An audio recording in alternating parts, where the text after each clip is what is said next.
Good morning. It's August the 4th, 2017. Time to kick off our unemployment newsday trading session with our disclaimer. Hypothetical simulated performance results have certain limitations. Unlike an actual performance record, simulated results do not represent actual trading. Also, since the trades have not been executed, the results may have overrun or compensated for the impact of any of certain market factors, such as lack of liquidity. Simulated trading programs in general are also subject to the fact that they're designed with the benefit of hindsight. No representation will be made in any account will or is likely to achieve profit or losses of those shown. Okay, unemployment 180 for non-farm payrolls 4.3%. Average work wages plus 0.2. Average work week 34.5. The focus is unemployment, non-farm payroll. If they're different from each other, let's say we have 200,000 non-farm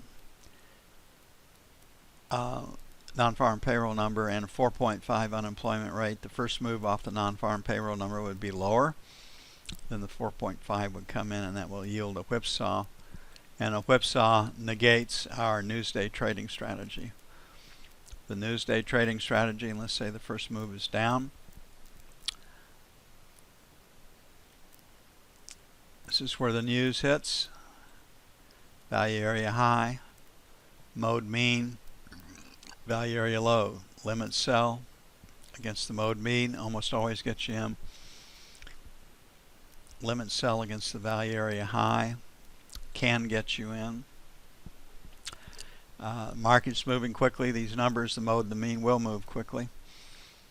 And so the idea is to get in on some retracement, profit taking, go with the news. In this case, you'd be short to retest the low.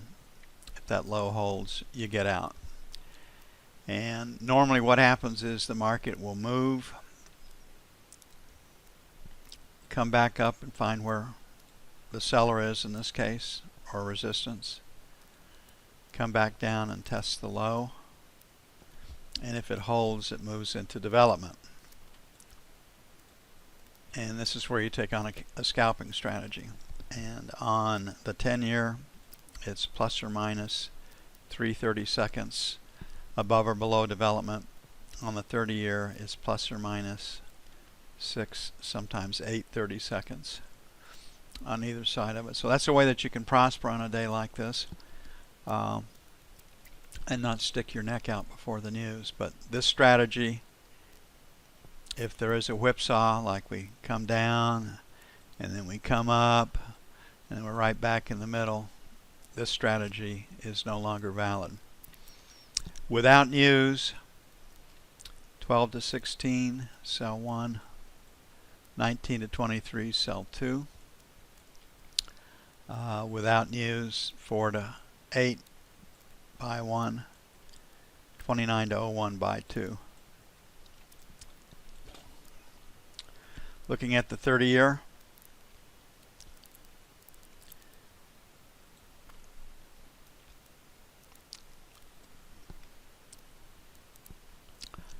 development plus or minus 6 to 8/30 seconds.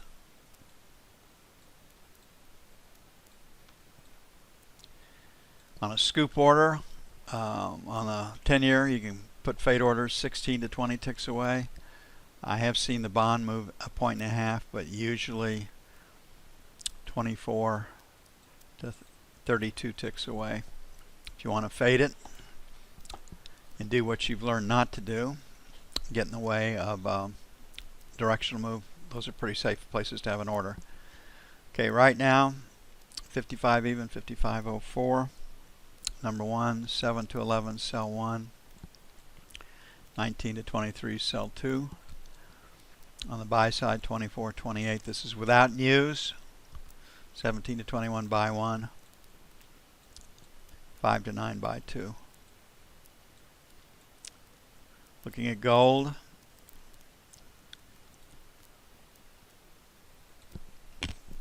Without news, this one will react. 75, 77, sell 1. 79.81, sell 2. $10.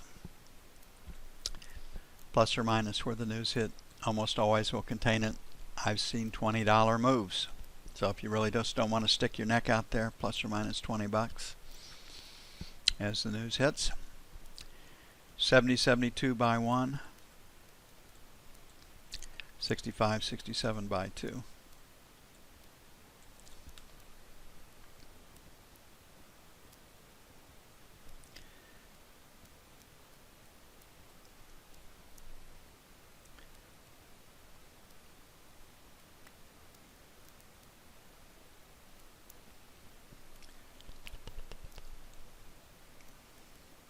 Okay, the euro will react to this news if those numbers come in higher than forecast. Say unemployment's 4.2 and non-farm payrolls are like 200,000. The euro will sell.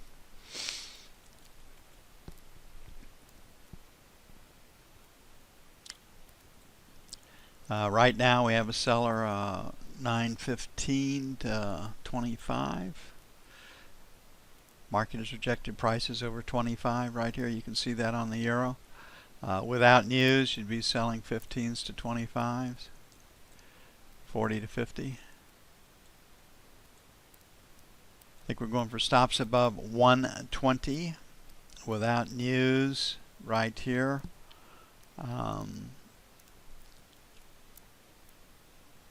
Supports at 118.90, so 1880, 1890 by 1, 50 to 60 by 2. Numbers come in lower than forecast, euro will rally because on a relative basis, the U.S. economy at this moment in time wasn't quite as strong as it was perceived to be.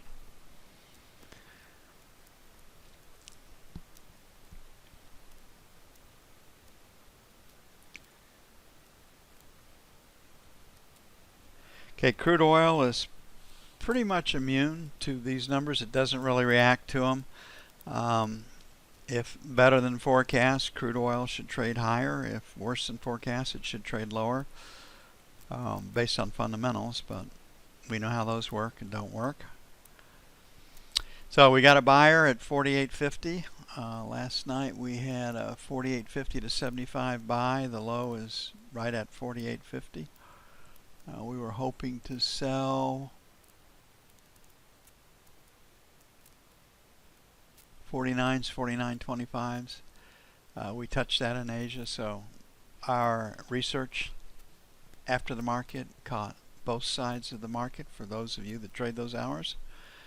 We did our job. 48.50 to 25 by 1. 47.75, 48 by 2. On the sell side, 49, 49 and a quarter, sell 1. 49.50, 49.75, sell 2.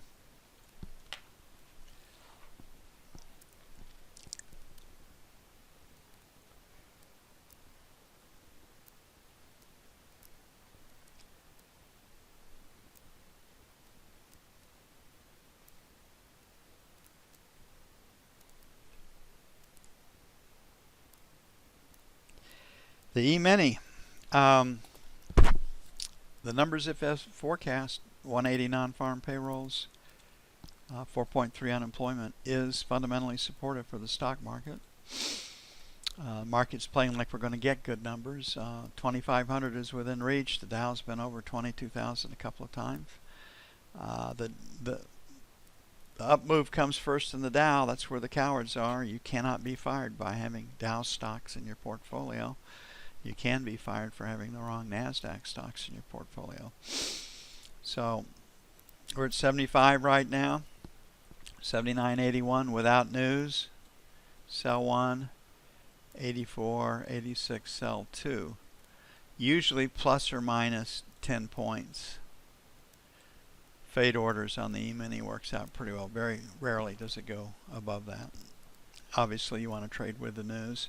And we'll try to pick off a bond trade and an E-mini trade. We'll have to be nimble and move pretty quickly on the news to show you how it's done. And again, it's a trade that does carry extra risk. I mean, there's no way to get around it, but it also has extra profit potential. So And the E-mini has been better at extending the range off of the unemployment news than treasuries have been. Treasuries tend to absorb the news all in that one big move, and then they move into consolidation. The one that actually gives us trend days is a little bit better, a little bit worse than forecast, then support or resistance come out. And those moves can have legs, but if it's a huge variance from what the consensus was, I mean, bang, it's usually over on that first move for most of the day. Then the trade strategists, the investment committees sit back and say, how do we play this? And you have to remember that institutions are already, for the most part, long. Those that can be short would be hedge funds. And they're the ones that can provide the extra volatility. For most institutions, where do we buy more bonds? Where do we buy more stocks? Which ones will we add to the portfolio? And based on the news and which sector they think the news gives them better fundamentals to, that's where they'll put their money. So anyway, we've got news coming 24 minutes from now. We'll be back for that. Pat will give us his statistics. This is a major news day. Probably won't have the normal impact, and we'll see if we can't make some money off our trading range strategy in a bit.